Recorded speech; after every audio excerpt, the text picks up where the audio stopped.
mystery writers. Welcome to Write a Killer Mystery, where we learn to make a good mystery great.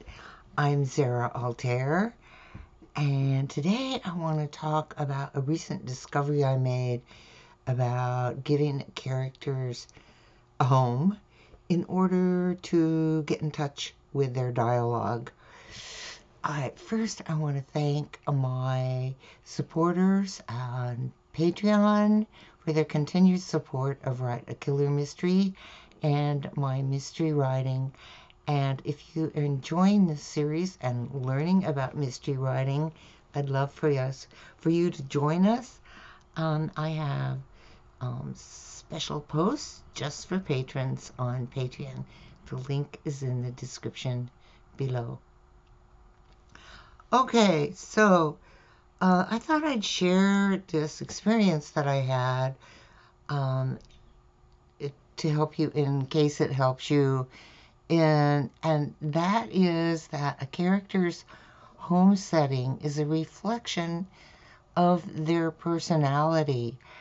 And I discovered this a few months ago when I was creating a character for a short story.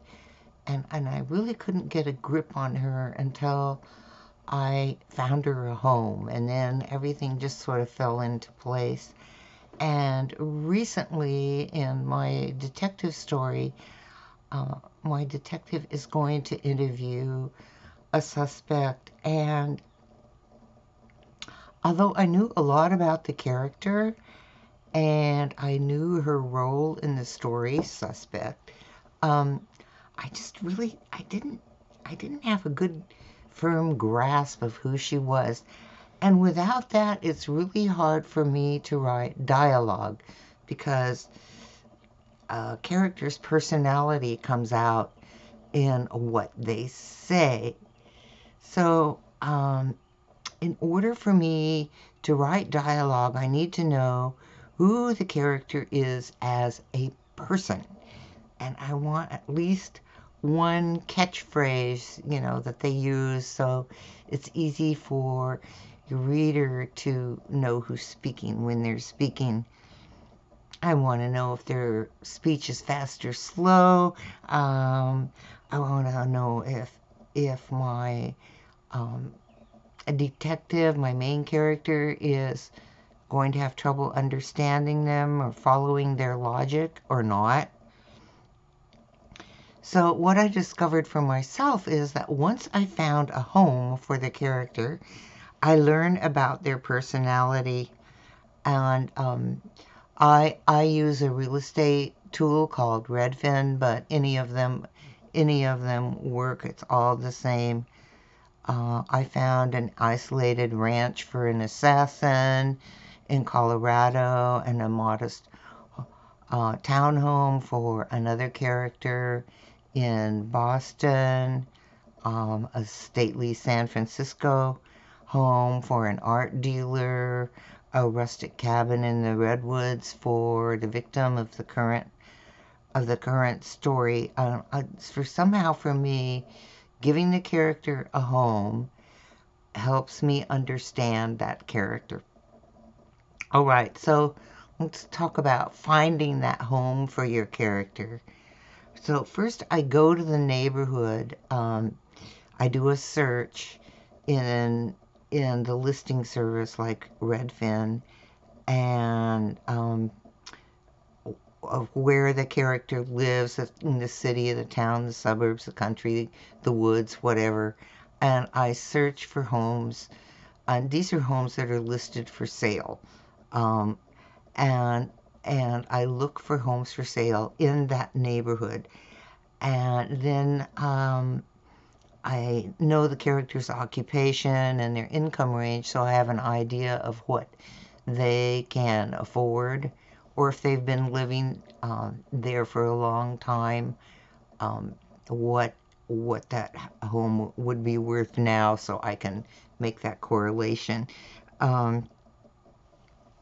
So I search for homes that might be appropriate for that character. And then I consider what I already know about the character. Do they want to blend in or stand out? Are they conservative? Do they express themselves in their home, or is their home just a place where they live? All that sort of information about the character.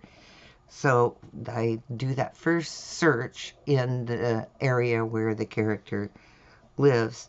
And then a number of places are going to pop up. And then I have to narrow down my search to find the home that is most appropriate for that character.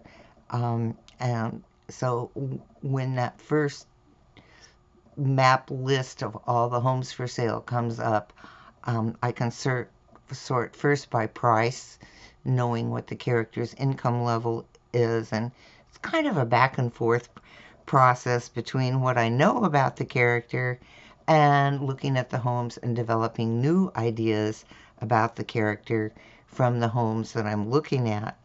Um, so, for instance, does the character care about luxuries? Do they want hot tubs and swimming pools at their home? Or do they prefer a quiet older garden with fruit trees? Do they sit out on a deck or porch in the evening, or do they turn on the big screen in their entertainment center? Or do they putter in the garden with a full array of annuals, or do they quote landscape unquote with bark dust and one tree?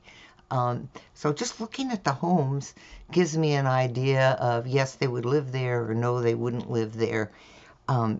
And as I narrow down the results, she wouldn't live there. Nope, too fancy for him. I end up with homes that suit my character. And then, because we're writers, um, we don't have to focus on one home. We're not buying a home. We're creating an environment, a setting for our character. So I may like the external views of one home and the interior space of another home, and I can mix and match those. So what I do is, with the things that I feel are right for that character, I just grab the image and I add it as a resource in my research. I store things in places in Plotter, but however you want to store those images so you can refer back to them when you're thinking about your character. Um, let's see. And then the next thing I want to do is infuse that home with details. For instance, the interior of a house. One thing you have to realize when you're looking at these images is these homes are, quote, staged, unquote, for sale. So they're going to be pretty plain and pretty bland. Everything has been put away. If you're like me and you have bookcases in almost every room in the house, the bookcases have all gone away because in the real estate agent's mind, they are not attractive. So you have to think about that if your character is someone who has a lot of books. Yes, there are going to be bookcases in that room, and where are they going to be?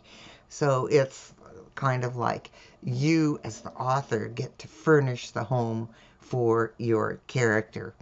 But somehow I just like to know the floor plan and the feel of the home and what the exterior is like.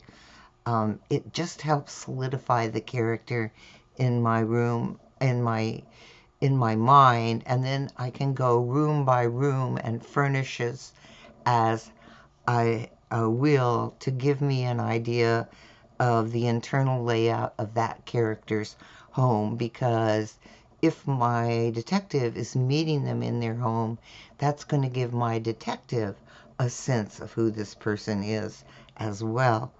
Um, so it's little things like, are the kitchen counters totally barren, or are they cluttered with lots of tools and appliances for the kitchen? So I add details, and I get a better feel for the character and where and how they live their life. Okay, so this is a long, that was a long introduction to how giving a character a home helps me with dialogue. Because dialogue is how you express that character on the page.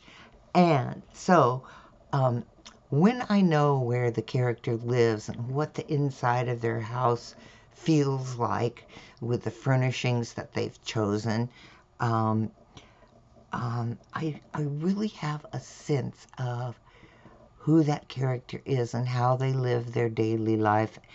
And because I can look around their home, as it were, I have a sense of how they think as well. So knowing how the character lives and how they furnish their home, and it gives me a solid sense of their personality. And once I know that personality, what they say, the dialogue, and how they respond to other characters, like my protagonist, it just flows when I'm writing. So for me, grounding a character with a home helps expand that personality and helps me to understand them better and helps me to understand the language that they use. Okay, I hope that was helpful. I mean, it doesn't happen for everybody, but I found it very helpful for me, and so I thought I'd share this little technique of getting to know your character by giving them a home. And I'd love to hear your comments. Is that something that you do or not? And have you tried it or do you plan on trying it? I'd love to hear your thoughts about it. And today, once again, I wanted to thank Audible for sponsoring Write a Killer Mystery. I listen to a lot of audiobooks, and there's a link in the description below for a 30-day free trial, so you can give it a try. I find it's a wonderful way for me to consume other books. Plus, there are a lot of perks in Audible. They have a number of books that once you are a member, they are free to you. And so I've been enjoying that service. And also, sometimes a favorite author of mine will have a short story that's been produced in audio format, and that's kind of fun too. So if you haven't tried audiobooks, I encourage you to give it a try. It's a different reading experience, but it's a lot of fun. All right, don't forget to tell me what you think about giving your character a home, and keep writing, and I will see you next week.